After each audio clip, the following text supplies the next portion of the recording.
Bugün internette gördüğümüz çok acayip kendin yap ya da life hack'leri deneyeceğiz. Bakalım deha mı zırva mı? Çok şaşıracaksınız. Bilenler bilir. Elimden iş geliyor. Fakat kaynak meselesi beni aşıyor. Kaynak yaptıracağımız zaman arkadaşlarımız var. Gidiyoruz onlara yaptırıyoruz. Çünkü elektrik falan filan bu işler beni biraz korkutuyor. Ama yandaki videoda diyor ki 1 pil, 2 vida, 1 elektrik kablosu, 2 tane pipet ya da makaron, işte biraz yapıştırıcı, biraz silikon derken kaynağı 2 tane parayı mesela sadece bunlarla kaynaklayabilirsiniz diyor. Deneyelim. Şimdi elektrik kablomuz burada. 2 tane elektrik kablosuna ihtiyacımız var. Pille orantılayalım. Şöyle 2 tane elektrik kablosu. Önce şunu soyalım. Şimdi 2 tane vida. Fakat diyor ki vidaların üstünü, şu kafa kısımlarını kesmemiz lazım. Onu da keselim. Şimdi bunun alt tarafını şöyle tele bağlıyorum.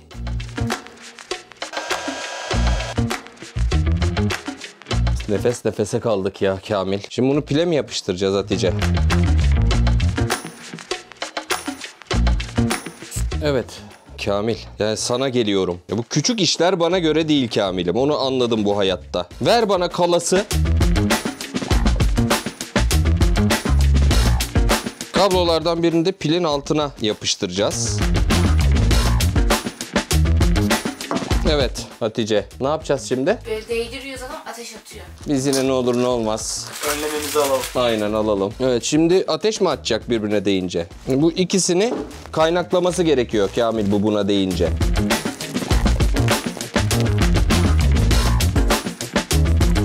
Hiçbir şey olmadı Kamil. Yarım saatimiz çöpe gitti ya. Gerçekten yarım saattir şununla uğraşıyoruz ya. Ya bir kere zaten bunun yapacağı kaynaktan ne olur? Haksız mıyım? Bunun yapacağı kaynaktan ne olur? Neyi kaynaklayacaksın bununla birader? Ve çalışmadı. Aslında mantıken çalışması gerekiyordu. Fakat nedenini anlamadığım bir biçimde çalışmadı. Zaten bu hale getirene kadar gerçekten bir 15 dakika uğraştık. Değmez. Zırva. Şimdi diyelim kamptasınız ve ateş yakmanız gerekiyor. Oğlum hiç çekmediysek kamptasınız ve ateş yakmanız gerekiyor cümlesini 50 kere falan kullanmışımdır herhalde bu 10 sene içinde Kamil. Net. Ama bu seferki gerçekten garip. Sigara külünü pamuğun içine koyuyor. Önermiyoruz sigarayı. Sonra tahtayla böyle yapıyor. Böyle yapıyor ve alev elde ediyor. Daha doğrusu kıvılcım elde ediyor. Peki doğada sigarayı nasıl yakıyoruz? Değil mi? Belki ama yanan sigara değil, bize kül lazım. Tütün lazım yani. Cebinde kül taşıyacaksın. He, evde yakıp yakacaksın. Aynen, onu cebine söndüreceksin Kamil. Anladım şimdi. Yani şu ne düşündüğün şeye bak, deneyelim. Evet, külü koyuyorum pamuğun üstüne. Ondan sonra pamuğu şöyle kapatıyorum. Sonra da tahtayla böyle. Allah. Bu dönmüyor bile Kamil. Rulo olmadı. Ya var bir dümen bu işte de. Yine burada bir deli kuyuya taş atmış. Yok, mümkün değil, olmaz ya. Oh, zırva hiç uğraşmayın. Şimdi ateşimizi yaktık. Külden diyelim yandı o. Fakat ateş yakmak dışarıda, kamp hayatında falan o kadar kolay değil. Sürekli yerlemek falan gerekiyor. Bunun için arkadaş çok enteresan bir yöntem bulmuş. Sobanın dirsek borusuyla ateşi harlandırıyor. Buradan hava geliyor, buradan çıkıyor. Buradaki yanan ateş harlanıyor. Deneyelim. Bence biraz havanın rüzgarına da bağlı ama denemeden bilemeyiz. Evet arkadaşlar, şimdi düzeneyi kurduk. 2 tane taş koydum arkasına. Bir de L dirsek soba borusu. Önce şuradan koyuyorum tahtaları bilmem neleri. Ondan sonra bir tane çıra aldım. O çırayı yakıp içine koyacağım. Sonra bakalım, göreceğiz. Diyorlar ki bunu yakmaya yetecek.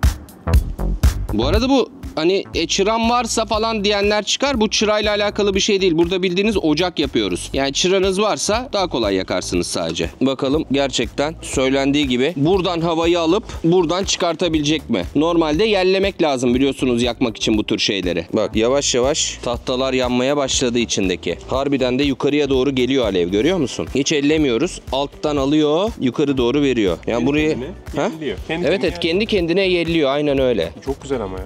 Evet güzelmiş. Bunu mangal yapabilir miyiz? Tabi buraya çat diye koyarsın semaverini. Çayını kaynatırsın. Sönmüyor yani. Bunun çoktan sönmüş olması gerekiyordu. Tahtalar da alev almaya başladı. Bittikçe besleyeceksiniz. Bir 5 dakika bekledim söner mi diye. Yok, söndüğü yok. Atıyorum. Sürekli atıyorum. Buradan alan havayı yukarıya çıkartıyor ve yakıyor. Deha.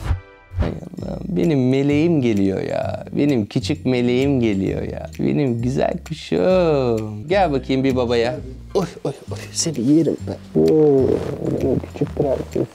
Bir öpücük ver babaya. Oh bir de buradan. Ben de öpeyim. Oh. Oh, oh, oh. Madde neydi ya? Unuttum ben. Yüzme sosisini arabanın sileceklerine takıyorlar. He tamam. Yüzme sosisini arkadaşlar arabanın sileceklerine takıyor. Şu an var ya mest olmuş durumdayım. Çok keyifliyim. O yüzden böyle hemen maddeye geçeceğim. Takıyor yüzme sosisini o süngeri arabanın sileceğine. Kar da böylece yapışmıyor. Akıllıca mı sence? Deneyelim. Anne, yukarıda bir şey var. Ha? Yukarıda bir şey var. Ha, bir oyuncak videoda kullanacağız. Bence baba oyuncak. Bilmiyorum Hatice almış bilmiyorum ne olduğunu. O poşetin içinde mi? Şimdi yukarıda poşet var. Hadi yukarı hadi. Her şeyi bilirsin her şeyi. Kaan sen şoförsün değil mi? Evet abi. Şimdi kar yağdığındaki en büyük problemini söyle bana. Önümü göremiyorum abi. Ya ben senin problemine tüküreyim Kaan ya. Herhalde önünü göremezsin ama silecekle ilgili en büyük problemini söyle o zaman. Ha donuyor. Evet işte onun için arkadaşlar alacakmışız, şöyle koyacakmışız, bırakacakmışız. Kar yağsa da bu buraya yapışmayacakmış. O zaman şimdi kar yağmasını bekleyelim mi? Bekleyelim. Küresel ısınma bir 4000 yıl sonra karımız yağar güzelce. Evet. Bakarız, kontrolümüzü yaparız. Şey gibi, Vedat Milor gibi. Onun titremesi zehirle alakalı bir şeymiş. Bu yediği şeylerdeki civa oranından dolayıymış. Armağan Çağlayan mı ne soruyor, diyor ki iyileşecek misiniz? Tabii diyor geçiyormuş bu, sinirler düzeliyormuş zamanla diyor. 1000 sene sonra. Yani 1000 sene burada kalırsak diyor düzelir. Bu da öyle. Şaka bir yana. Ne diyorsun Kaan? Kar yağmadan bir gece öncesini düşün. Isıtır anca bu. Isıtır mı? Yani sıcak tutar şeyi. Üşümez. Üşümez evet. Üşümez şeyimiz, sileceğimiz, hem de donmaz. Yani yapışmaz daha doğrusu. Bence deha. Yani gün geçmiyor ki yumurtayı soymanın daha kolay bir yolunu herhangi bir YouTube fenomeni yahut Instagram influencer'ı ortaya atmasın. Gerçekten yaklaşık 9 sene önce çektiğim bu videoda da yumurtanın nasıl kolay soyulduğunu gösteriyordum. Şimdi yepyeni bir yöntem. Yumurtayı limonla haşlıyor arkadaş. Sonra buzlu suya koyuyor. Çat diye hiç o şeye kıl oluyorum ben. Sen gerçi yemiyorsun yumurta ama. Yiyorum ya. Yani... Sevmiyorum. Omlet severim. Omlet güzel. Böyle o yumurtayı soyarken kabuğun içine yapışır yumurta. O yüz yuvarlak çıkmaz. Öyle mi çıkıyor görelim limonla haşlayınca. Evet geldik mutfağa. Şimdi yumurtayı soyarken o kabuklar biliyorsunuz sıkıntı yaratıyor. Şöyle bir dilim aynı videodaki gibi kesiyorum. Ondan sonra bunu içine atıyorum. Sonra yumurtayı koyuyorum. Çalıştırıyorum ocağa. Bir 10 dakika falan beklememiz lazım tabii.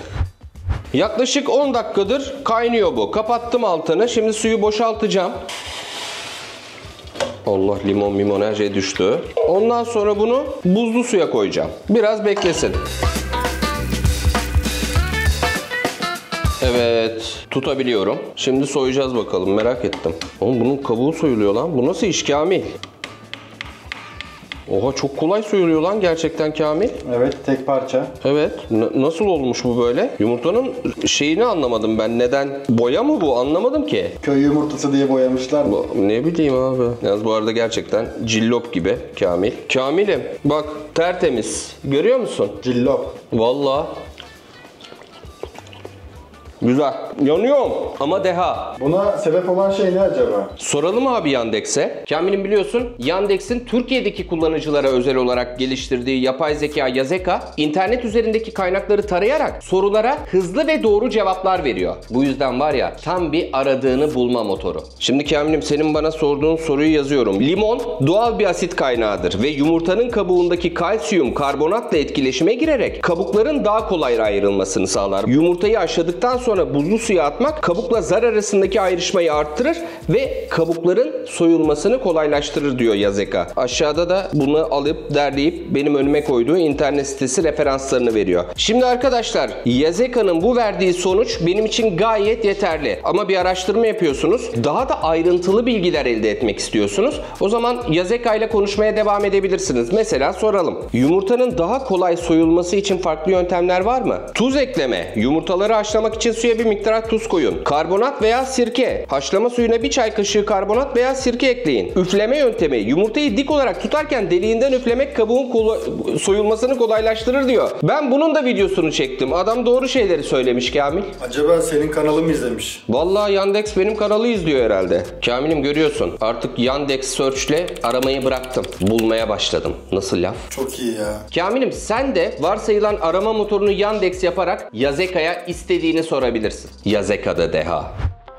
Şimdi bütün dünyada bilinen pas çıkartan, gıcırtı alan bir alet var. Yani videoda görüyorsunuz, ismini söylemeyeceğim. Bu spreyle mesela duşta damlama izleri kalır ya, böyle duş alırsın. Poşur poşur Kamil. Evet. Olsa da yıkansak ne güzel bir şey ya. Vallahi canım yıkanmak istedi şu an. O spreyi sıkın, silin diyor. Sular hiç orada kalmayacak, akacak gidecek diyor. Deneyelim. Evet, girdik. Kaan var şu an kameranın arkasında. Sen gelme olur mu Kaan buraya? Sığmayız abi. Tamam, sığmayalım zaten Kaan'cığım. Zaten seninle sığamayız. Neyse şimdi sıkıyorum. Şunu bir alır mısın Kaan'cığım? Sonra siliyorum. Biraz açıldı mı? Şu önde de var galiba. Heh, evet. Şu an biraz kirli oldu abi. Şu an öyle gibi gözüküyor. Şimdi burayı sildim. Şimdi tutuyorum. Şimdi bir kontrol edeceğim sonucu. Abi daha kirli oldu. Harbiden öyle oldu lan. Bir dakika. Şunu dışını bir sileceğim. Dışına su tutmadık ya. Bir şey göstereceğim size. Kaan, sildiğim yer kupkuru. Amacı o değil mi zaten? Evet. Damlacıklar olması. Aynen öyle. Temizlenmemesinin nedeni camın çok kirli olması. Bu kullanılan bir banyo değil. Fakat bak şurayı sildim. Damlacıkları aldı götürdü. Bak silmediğim yerler su dolu. Burası, bu yukarıdan akanlar var sadece. Gerçekten o suyu temizledi. Değdiği yerde su kalmıyor. Deha. Şimdi son anda takipçilerimden gelen telefona bakarken bir şey gördüm. Bunu bir dener misin? Deha mı zırva mı? Aynen böyle adam 90 derecelik bir kesme tahtası yapmış. Bu bir kesme tahtası değil. Bu benim başka şeyler için kullandığım bir malzeme. Fakat mantığı bu. Böylece diyor ki domatesin yan olarak bile dümdüz kesebilirsiniz. Şimdi önce bir ikiye bölelim. Normalde şöyle oluyor bakın. Bak bükülüyor. Bu biraz sert bir domates. Şimdi böyle daya diyor. Sonra kes diyor. Mantıklı. Vay be. O da yapıştı orada. İstersen şöyle atıyorsun bunları. Oha, zar gibi de kesebiliyorsun ha. Ya bir şey söyleyeceğim. Bence deha bu Kaan. Ama böyle kesme tahtası mı yapacağız yani domates keseceğiz diye? Ya olayın kendisi deha ama ona giden yol saçmalık. Satılırsa alınır. Ama böyle kesme tahtası yapmakla uğraşılmaz. Ama biz yine deha diyelim çünkü gerçekten dediğini yaptı. Hiç bükülmeden domatesi kesti. Kamil, ocağı nasıl açıyorsun? Bastırıyorum, sağa doğru çeviriyorum. Sen Hatice? Bastırıyorum, çeviriyorum. Ben de öyle yapıyorum. Hatta özellikle sabahları benim ocak hemen yanmıyor. Çat çat çat çat ne bileyim. O sesi bir istiyor mu artık? Duymak mı istiyor? Öyle bir durum var. Burada arkadaş diyor ki siz bunu yanlış yapıyorsunuz birader diyor ya. Basıp çevirmeyin diyor. Çevirin, öyle basın, daha kolay yanacak. Normalde nasıl yakıyoruz arkadaşlar bu ocağı? Ben şöyle yakıyorum açıkçası. Bunu bastırmaya başlıyorum. Ondan sonra çeviriyorum ve yanıyor. Allah! Tüyler müyler hep yandı ya. Oo. Şimdi adam diyor ki bunu böyle çevirin sonra basın. Ne farkı var ki? Ben hiçbir fark göremedim ya. Hatice sen ne diyorsun? Abi gereksiz bilgi işte. Gereksiz bilgi. Ha böyle yakmışsın, ha böyle yakmışsın. Ha daha çok güç harcıyorsun bunu yaparken ama zırva. Geçtiğimiz dönemlerde bir bantı şeyin üzerinden hem yaradan hem de bir kağıdın üzerinden kağıda ve tenimize zarar vermeden çıkartmanın yollarını göstermiştim size. İşte bu yöntemi arkadaş etiket çıkartma konusunda kullanıyor. Kavanozun altındaki etiketler kıl eder insanı. Bulaşık makinesinde yıkarsın çıkmaz. Fakat arkadaş diyor ki üstüne selo bantı yapıştırın. Sonra yavaş yavaş çekin. Hiç iz kalmadan sticker çıkacak. Bilmiyorum, denemek lazım. Evet, şimdi bandı aldık. Şuraya yapıştırıyoruz. İyice üstünü yapışır hale getiriyoruz. Şöyle çıkartayım. Şimdi bunu çekiyoruz. Bak iyice bastırdım. Hiçbir şey olmadı Kamil. Hani oluyordu? Yediler mi bizi yine? Bantı tazeliyorum. Yine yediriyorum iyice. O yöntemle deneyelim. Çekme yöntemiyle.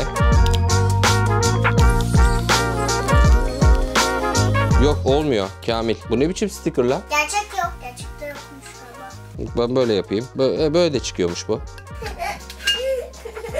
Denemeye gerek yokmuş. Çok mu komik? Yok, bunda işe yaramadı. Belki kavanozda falan işe yarar ama burada patladı, ben size söyleyeyim. Yani her yerde işe yaramıyormuş zırva. Şimdi nohutun kilosu 180 lira, Türk kahvesinin kilosu 600 lira. Neden bu bilgiyi verdim? Çünkü arkadaş diyor ki nohutu çifte kavrulmuş şekilde tavada kavurup ondan sonra blenderdan çekip toz haline getirip Türk kahvesi gibi demlerseniz aynı Türk kahvesi tadını veriyor. Ne diyorsun Kamil? Garipmiş. Deneyelim. Ben gerçekten bunu merak ediyorum. Nohut kahvesi. Ama bu gerçekten birebir aynı olsa nohut kahvesi içerdi. İşte Kamil'im, bakalım yapabiliyor muyuz? Önce nohutlarımızı bir kavuracağız bunu. Böyle bildiğin kahveyi kavurur gibi kavuruyoruz arkadaşlar. Ondan sonra demleyeceğiz inşallah. Ama çok ümidim yok. Çünkü bunun kilosu 150 lira falan. Kahveninki 600 lira. Öyle olsa kahveyi yapmazlardı diye düşünüyorum. Göreceğiz. Bu arada Kamil'imin biraz önce saçma bir şeyden eli yandı. İçeride Kaan geçti kameranın arkasına. İnşallah çekebilirsin Kaan'cığım. Deniyorum abi. Hadi bakalım. Kavurdum güzel. Kahve kokmuyor. Tabii ki. Çünkü bu bir nohut. Nohutu blender'a koyuyoruz. Ondan sonra ağzını kapatıp çalıştırıyorum. Hazır mısın?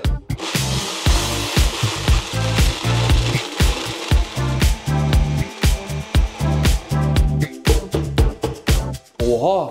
Kaan, Ne oldu abi? bir koklasana şunu. Oha. Kahve kokuyor. Bu ne ya? Koklasana. Gerçekten kahve kokuyor. Ona kahve kokuyor lan. Şimdi kahve gibi demleyeceğim. Orta şekerli olsun abi benimkisi. Kaan. Şimdi kısık ateş. Taşmaması için uğraşıyorum arkadaşlar. Ama var ya bir parmak köpük oldu ha Kaan. Bir parmak. Evet bak bir taşım. Bir taşım. Hop aldık. Köpüğü az olmuş ama ya. Köpük kaybolmuş lan. Bu köpüklüydü biraz önce. Aa oğlum bana yarım bardak çıktı. Sana bir bardak çıktı. Kokla bakayım. Yani evet fark var ama. Bir şey söyleyeceğim. Biraz önce çizgi film gibiydi. Keşke o sahneyi görebilseydiniz. Bunu çekiyor ya böyle. Kokunun peşinden gider ya çizgi filmde hayvanlar falan. Bak girip burnuma girişini görebiliyor musun? Evet. Sen de onu gördüm. Al bunu. Deneyeceğiz. Tamam. Yanma yanma. Pardon. Cheese. Cheese abi.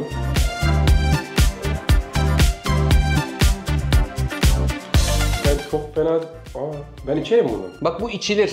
Ben içerim. Ama kahve beklentisiyle içmeyeceksin. Yok. Yani bu bir kahvedir. Ama işte gece otururken öğrenci evi hani 600 lira kilosuna vereceğimize Evet. 150 lira verelim diyorsanız gider. Ama abi öğrencileri de nohut kahvesine mahkum etmeyelim yani. Evet. Yani istiyorsanız kahve için. Çünkü bu arkadaşlar kafein de yok. Uykusuz da tutmaz. Yani kahve niyetine içmek zırva. Ha onun dışında bir deneyin. Severseniz yeni bir demleme ürününüz olur. Artık ona kahve denmez. Başka bir şey denir. Oraya deha diyorum. Ama kahve niyetiyle içecekseniz zırva. Kahve değil bu. Değil mi Kaan? Yok. Su ve nohut. Kavrulmuş nohut. Kavrulmuş.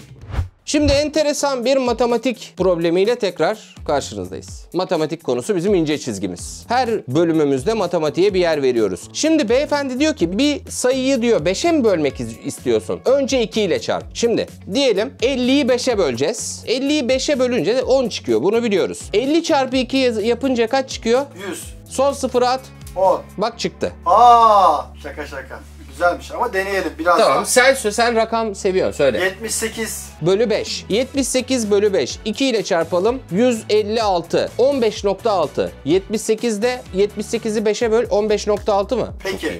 3 basamaklı mı olması Tamam. gerekiyor? Yo. Fark etmiyor. Aynen yapıştır. 123. 123. 2 ile çarp. 246. At. 24.6. 777.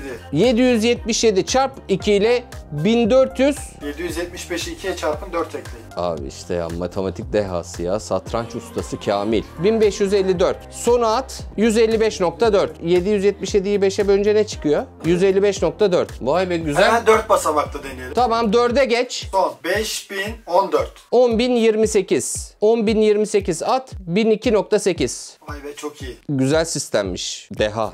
Yine o pas sökücü spreyle bir şey yapacağız. Biz gerçi zaten onun yerlisini kullanıyoruz. Ve camı tertemiz yapıyor. Öyle mi? Onu araba sileceklerine sıkıyor. Bir temizliyor cillop. Eğer onu temizlemezseniz zaten zaman içinde camı çiziyor. Onu arada sırada temizlemek lazım. Ama gerçekten o çamuru öyle çıkartıyor mu? Mis gibi böyle ahenkle dans eder şekle getiriyor mu? Onu merak ediyorum. Deneyelim. Şimdi bu sileceklerin arkadaşlar şuraları çok kirleniyor biliyorsunuz. Ve kirlendikçe içinde tozlar birikiyor. O yüzden arkadaş diyor zaten bunları silin. Sıkıyoruz. Ondan sonra siliyoruz. Bayağı kir çıkardı bak Kaan. Bir de senin arabada deneyelim mi? Bak bayağı iyi çıkarttı ha. Oo, gayet iyi. Hadi sana bir kıyak yapayım, öbürünü de sileyim. Bu spreyler de ne işe yarıyor kardeşim ya. Pas, kir, ya. Değil mi? Her şeyi. Komando sprey. Var ya çıtır çıtır geliyor elime biliyor musun? Şu an tertemiz cillop. Bal döküp yalayabilirsin istersen akşam. Akşam yalarım abi. Beğendim ya. Deha. Şimdi gelelim Karadeniz muhabbetine. Bir Trabzonlu olan Hatice'ye. Giresunlu muydun? Ben Rize'li. Abi Samsun. bana böyle dalga geçme ya. Samsunluydu ya. Samsunlu Hatice. Ya Kamil gözünü seveyim. Bak Ege'den bakınca sen Egeli adamsın. Bir Trabzonlu, bir Rizeli. Ne fark var? Bir fark görüyor musun? Tanımıyorsun ama. Sadece çay farkı var herhalde. Çay ne? Rize'de çay var. Trabzon'da var mı? Vardır, orada da vardır ya. Hayır, kişisel olarak yani. Kişisel olarak. Karakter olarak. İnsan olarak yani. Pek bir fark yok bence. Bence de yok ama kendi aranızda çok bu konuda bölünmüşsünüz. Enteresan. Neyse, o garip geliyor bana. Şimdi o zaman Rizeli olan sevgili Hatice'ye soruyoruz. Bu çay böyle içilir mi Hatice? İçilmez. Daha çok yanar bir kere. Bence de. Şimdi böyle tutuyor Kamil bardağı alttan. Böyle içiyor. Ya alttan nasıl bak böyle. İnce belli mi? Evet. Sonra böyle içiyor. Ulan bu dökülür bir kere. Hiç akıllıca gelmedi ama deneyelim. Hanımefendiyi kırmayalım. Çay geldi Karadeniz bölgesinden Hatice'den. Şimdi buraya koyup oğlum böyle de böyle yakıyor lan. Anam. Oğlum bu böyle içilir mi? Bir denesene Hatice. Abi yanlarım. Değil mi? Denemeye gerek yok diyorsun yani. O hanımefendi neden böyle yaptınız ya? Akıllıca değil ki bu. Belki şeydir. Elleri nasırlaşmışsa hissetmiyordur. Şimdi neyse şimdi şey ya. Benim arkadaşım babası var. Ama burası nasırlaşır abi. İnsanın elinin burası nasırlaşmaz Adam ki. çiftçi. Tamam. Sigara elinde söndürüyordu. Avucunun içinde. Şuraları da söndürüyordur. Böyle söndürüyordu. Tamam ama insanın burasının nasırlaşması ne çalışıyor bu? Ama burası Benim aklıma sonra şey geldi. Bazı bardakların altı hemen soğuması bile çok hafif. daha kalın. Evet bak bu biraz ama bak bu bile aslında baktığın zaman tutması daha keyifli. Allah. Be abi ben unuturum onu öyle tuttuğumu. Değil mi? Kafandan aşağı dökersin. Doğru söylüyorsun ya. Yok abi istediği kadar bardağın altı. Ya bir kere zaten Kamil bak. Dünyanın hiçbir içeceği şöyle içiliyor. Değil mi? Çay çok yeni bizde. Cumhuriyetten sonra bir kültür kazanmış. Daha öncesinde hep kahve varmış. Ne diyor oğlum bak Rizeli var burada. Evet öyleymiş. Cumhuriyet sonrası kahve. 100 yıldır var çay. Nasıl lan? Evet Türkiye'de. Oğlum kahve de yok ki burada. Yemen'den geliyor da. Yemen'den geliyormuş. Sonra Yemen'le bağlantımızı kaybedince Çaya mı dönmüşüz? ve Doğu Karadeniz'de de çayın yetiştirilebilir olduğu keşfedilince çay yetiştirmeye başlamış. Böyle bir bilgi mi aldın? İnternetten öğrendim. 1787 tarihinde. Türkiye'de. Evet, Çok Türkiye'de çok çay yeni. taşıması. Çok yeni. 1700 yani. Cumhuriyetten sonra değil ama ya. Ben öyle öğrendim. Çay o kadar eski bir şey değil yani. Allah Allah Japonya'dan getirilen çay tohumlarının ekimi. Nereden? Japonya'dan. Japonya'nın Rize eyaleti. Oğlum ne kadar çabuk bir de içimize sindirmişiz. Bardak çıkarmışız. Anlatabiliyor muyum? Bu çayın ince belli bardakta içildiği başka bir yer yok. Sevmişiz kanka. Sevmişiz çayı. Evet. Evet doğru. Kamil'le Yarım Yamalak Tarih programına hoş geldiniz. Çayın Anadolu'ya nasıl gelemediğini öğrendik. Yani bilmiyoruz nasıl geldiğini. 300 yıl önce olmadığını öğrendik. Bu da bir şey. Geri kalanını siz araştırın. Biz ne yapıyorduk ya? Bu ne maddesiydi? Ha, şu madde değil mi? Ablacım zırva elim yandı benim. Video bitti. İzlediğiniz için teşekkürler.